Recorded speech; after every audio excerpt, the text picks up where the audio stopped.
इस कहानी के लेखक है और रेणुपाध्याय। मैं बहुत दिन से भूखी हूँ और मुझे खाने की तलाश है।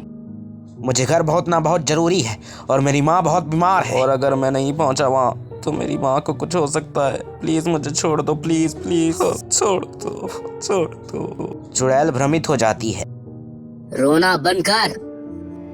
मैं इंसान की खून की प्यासी हूँ और ऐसे में मैं तुझे कैसे जाने दूं लाडले।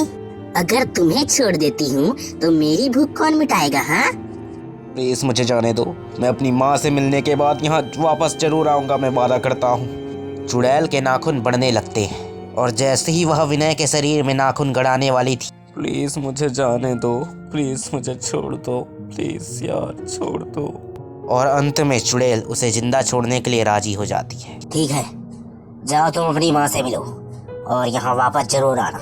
याद रखना, अगर तुम यहाँ वापस नहीं आए तो मैं तुम्हें वापस पकड़ लूंगी और अगर किसी भी तरह की चालाकी करने के लिए सोचे तो तुम्हारी मौत निश्चित है। समझ गए ना नादान?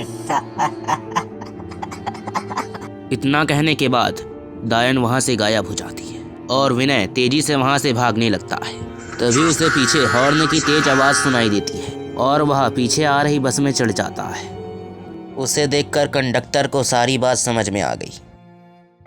अरे भाई, आप बहुत खुशकिस्मत हैं। डायन आपको बिना नुकसान पहुंचाए छोड़कर चली गई। दरअसल इस हाईवे के निर्माण के दौरान चंपा नाम की एक मजदूर रहती थी, जिसका बच्चा यहाँ की बस की चपेट में आने से मर गया। यह सदमा चंपा बर्दाश्त नहीं कर पाई और वो भी मर गई। और तब से बसों से गुजरने वाले आदमियों को मारने और जो भी उसे देखता वह मर जाता था। तो क्या वो मुझे भी मार देगी? तुम चिंता मत करो, इसके लिए मेरे पास समाधान है।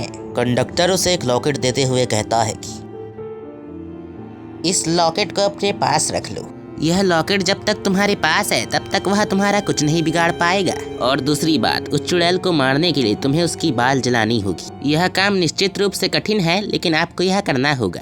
विनय अपने घर पहुंचता है और अपनी माँ की अच्छे से देखभाल करता है और पूरी यात्रा के दौरान वह फिर से शहर लौट आता है।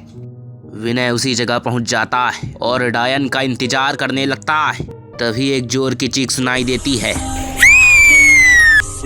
और डायन जंगल से बाहर आती है।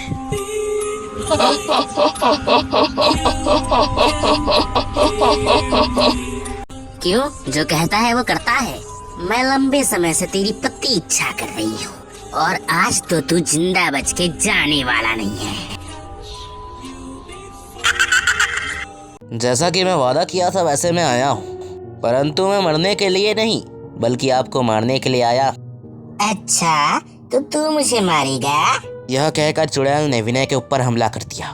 तो ठीक है। तभी ताबीज ने अपनी शक्ति दिखा दी।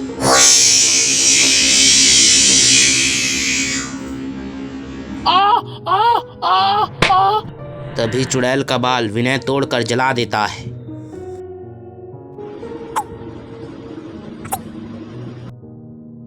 और चुड़ैल जलकर गायब हो जाती है।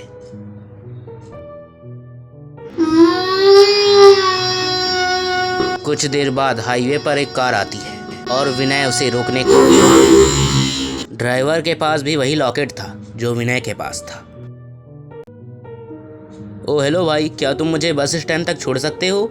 हाँ जरूर। और विनय चल पड़ा। चलो अब चलाता हूँ। इस तरह विनय ने चुड़ैल का आतंक समाप्त कर दिया। सब्सक्राइब करें और देखें एक दिल दहला देने वाली हॉरर स्टोरी। बिना घबराए बेल आइकॉन प्रेस करना ना भूलें।